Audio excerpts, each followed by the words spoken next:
नमस्कार दर्शकों, स्वागत है आपका दिव्य दिल्ली न्यूज में। आपके साथ मैं हूं शिवानी कौर। आप देख रहे हैं हमारा स्पेशल कार्यक्रम आत्मसम्मान। आज के इस कार्यक्रम में हमारे साथ है परमजीत सिंह पम्मा जी, जो कि एक समाज सेवी हैं और कई सालों से जनता के हित के लिए संघर्ष करते आ रहे हैं। आज हम सुनेंगे इनकी संघर्ष भरी जीवनी को। स्वागत है परमजीत पम्मा जी आपका हमारे चैनल में। जैसे कि हमारा कार्यक्रम है आत्मसम्मान, इसमें हम बताएंगे दर्शकों को कि आपने किस प्रकार संघर्ष किया और अपने जीवन में कैसे इतने सारे प्रदर्शन करके आपने हर किसी के लिए आवाज़ उठाई है। पहले तो हम शुरुआत करेंगे कि आपने अपने संघर्ष भरे जीवन की शुरुआत कब की? देखिए, ये संघर्ष की शुरुआत हुई थी 1994 के आसपास। तो उसमें हमारे फादर होते थे जत्थेदार त्रिलोचन सिंह जी, उनके साथ मैं जाया करता था प्रदर्शनों में। तो मुझे लगता था कि समाज के लिए जिस प्रकार फादर कुछ करते हैं मुझे भी करना है। और 1995 में हमारे पिताजी का देहांत हो गया, स्वर्गवास हो गया। उसके बाद मैंने ये झंडा और डंडा उठा लिया समाज के लिए, कि मैंने कहा कि एक समाज के लिए मुझे कुछ अलग से करना है। देखिए, राजनीति तो सारे करना चाहते हैं, राजनीति में सारे जाना चाहते हैं, मगर आंदोलनकारी या समाज सेवी नहीं बनने चाहते।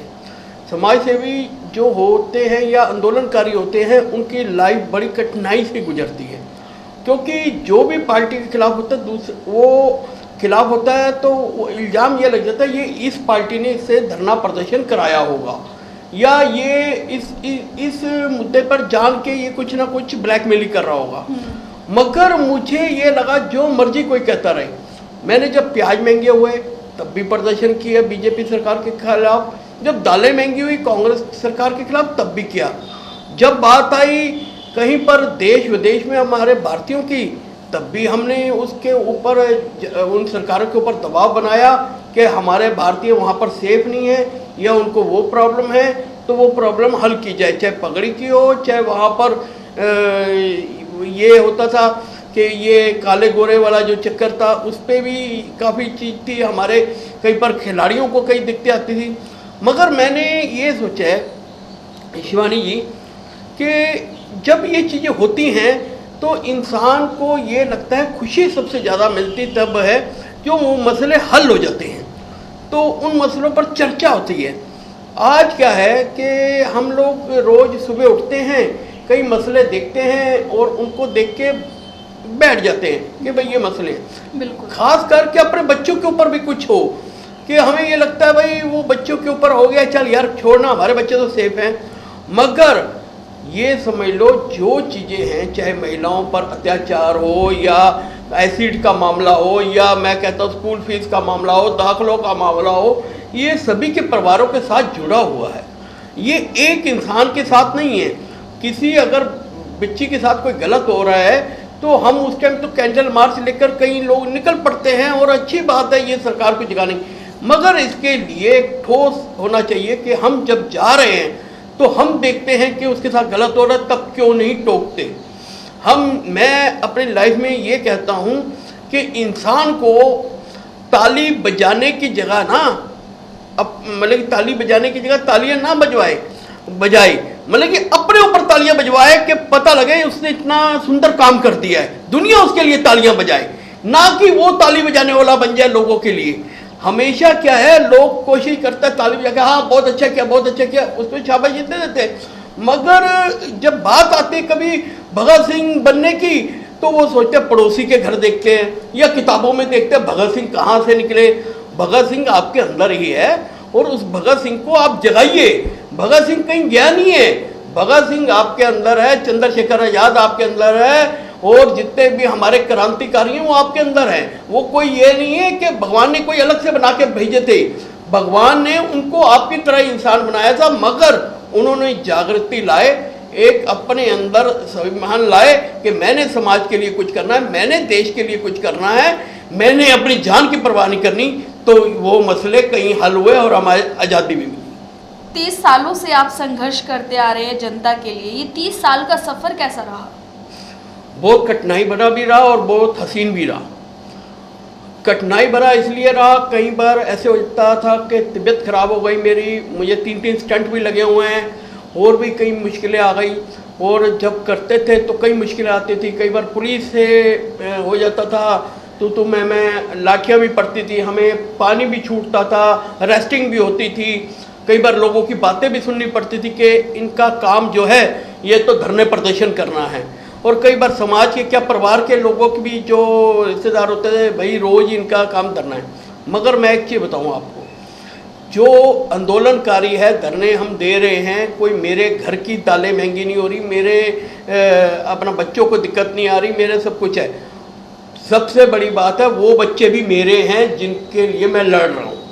अगर मैं अपने तक रखूँ ना तो मैं तो कहूँगा मैं अपना व्यापार देखो, अपना घर देखो, मैं भी एक व्यापारी हूँ। मगर मैं ये सोचता हूँ कि मैं अगर समाज के लिए किसी काम आ सकता हूँ तो उसके लिए उससे बढ़कर तो दान पुण्य है ही नहीं कुछ। कि एक दान पुण्य होता है पैसे का दान पुण्य, एक दान पुण्य होता है कि आप किसी को कुछ कपड़े ले दिया, कुछ लंगर लगा दिया। एक दान पुण्य होता है अपने समय का दान पुण्य, कि जो समय आपने समाज के लिए, वो भी बहुत बड़ा दान पुण्य होता है कि आप समाज के लिए अपना सब कुछ छोड़ के खड़े हो। वो जो है वो मेरी एक चीज़ चलती रही है। और हसीन इसलिए रहा है कि इसमें कई जो धरने प्रदर्शन में सफलता मिली है, लोगों की समस्या हल हुई है। जब मुझे लगा है कि ये सरकार नहीं कर पा रही तो मैं सड़कों पे उतरा हूँ। तो मजबूरन, जिस प्रकार मैं आपको बताना चाहूँगा, जब मैंने प्याज बेचे थे मजबूरन सरकार को ट्रक रोडों पे उतारने पड़े। इसी प्रकार दालें बेची, जब 200 रुपये किलो दालें हो गई थी तो सरकार को 70 रुपये किलो जगह जगह बेचनी पड़ी। क्योंकि हम ये चाहते हैं कोई भी इंसान, चाहे वो गरीब हो, मीडियम क्लास हो, अमीर का तो हम क्या कहें, वो कभी भूखा नहीं सोना चाहिए। उसको ये नहीं लगना चाहिए कि मेरी सरकार मेरे लिए क्या कर रही है। और मैं आपको यानी ये बताना चाहूँगा कि सरकारें सुनती भी हैं, मगर कोई बोलने वाला होना चाहिए। हर बंदा डरता है, हाय मैं बोला ये नेता मेरे से नाराज ना हो जाए, ये पार्टी मेरे से नाराज ना हो जाए, या मेरे ऊपर कोई कार्रवाई ना कर दे। मगर देखो सरकार कोई वो नहीं है, हम सरकार को कहते हैं माई बाप कि भाई हमारे जब कोई भी पार्टी की सरकार बन गई तो हम उससे नहीं मांगेंगे तो किससे बोलेंगे। जब वही हमारे देश में राज कर रही है, हमारे पे राज कर रही है, तो हम उसको ही अपनी समस्या बताएंगे। हम जाके दूसरी अमेरिका की सरकार को थोड़ी बताएंगे, हम और कोई रूस की सरकार को थोड़ी बताएंगे, हम भारत की सरकार को ही बताएंगे। चाहे वो राज्यसभा राज्य में हो या पार्लियामेंट में हो, कोई भी हो। आज जितनी भी प्रॉब्लम खड़ी होती है ना, वो हमारे चुप रहने से होती है। मैं एक बात बताऊंगा, भगत सिंह ने बम फोड़ा था, आपको पता है, असेंबली में। वो किसी को मारने के लिए तो नहीं फोड़ा था, वो बम फोड़ा था कि अपनी आवाज दुनिया को दिखाने के लिए। मैं बम फोड़ता हूं अपनी आवाज, लोगों की आवाज दुनिया को दिखाने के लिए कि ये आवाज है कि ये हमें प्रॉब्लम है, ये हल करो। नहीं तो ये बम, ये जो मुंह का ये आवाज का बम है, पूरी दुनिया में गूंजेगा और तुम्हें पता लग जाएगा ये चीज यहां पर गलत हो रही है। आपकी इसी आवाज के लिए आपको एक उपाधि भी मिली हुई है, मोस्ट एंग्री मैन की। तो ये किस प्रकार आपने प्राप्त की? मुझे भी नहीं पता। देखिए एक सर्वे हुआ था, सोशल मीडिया पे भी सर्वे हुआ था। उसके बाद मुझे बीबीसी वालों का फोन आया कि इस प्रकार आपको हमने इंटरव्यू करना। मैंने कहा किस बारे में? कहते आप समय दीजिए।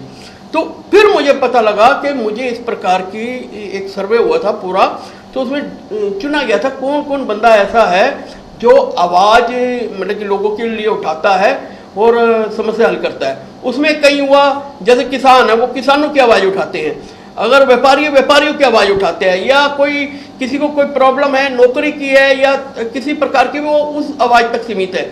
मगर मेरे सर्वे में ये आया कि ये इंसान बिना राजनीतिक पावर के हर बंदे की आवाज़ उठाता है, चाहे वो किसानों की हो, चाहे जवानों की हो, चाहे व्यापारियों की हो, चाहे वो स्कूल के दाखिले की हो, चाहे फीस की हो, चाहे महंगाई की हो, भ्रष्टाचार की हो, आतंकवाद की हो। ये हर आवाज़ को उठाता है जो आम लोगों के साथ, हितों के साथ जुड़ी हुई है।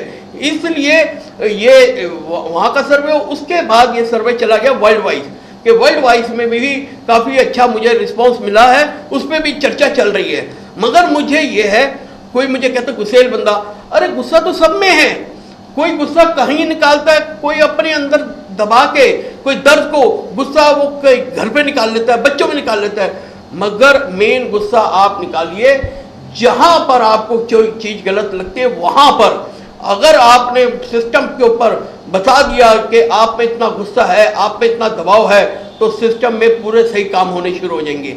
अगर आप सिस्टम से दबते रहोगे, आप सिस्टम के ये देखोगे कि कोई सरकारी बाबू या कोई नेता या किसी प्रकार का भाई पैसे देके काम हो जाए, तो फिर तो वही होता रहेगा।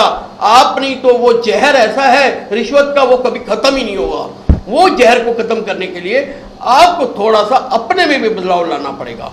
जब तक अपने में बदलाव नहीं लाओगे ना, तब तक ये समझ लो कि आने वाले समय में कभी भी सुधार नहीं हो सकता।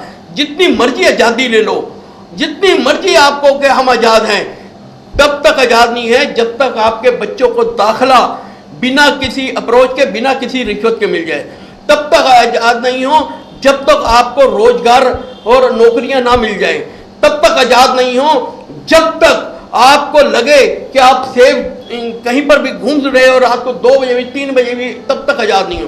तब तक आजाद नहीं हो जब तक आप देश की एकता और अखंडता के लिए सभी धर्म एकजुट होकर एक झंडे के नीचे तिरंगे पे आकर आवाज दुनिया को दिखा दें कि हम सब एक हैं, हमारा देश ताकतवर है, हम चाइना को भी मुकाबला दे सकते हैं, हम अमेरिका को भी मुकाबला दे सकते हैं, मगर हमें एक होना पड़ेगा, वो एक तिरंगे के नीचे, ना कि अलग अलग झंडों के नीचे।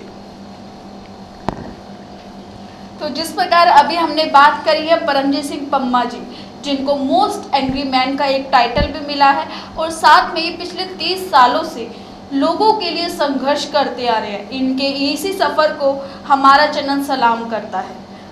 ऐसे ही और चेहरों से मिलने के लिए देखते रहिए दिव्य दिल्ली न्यूज़। नमस्कार।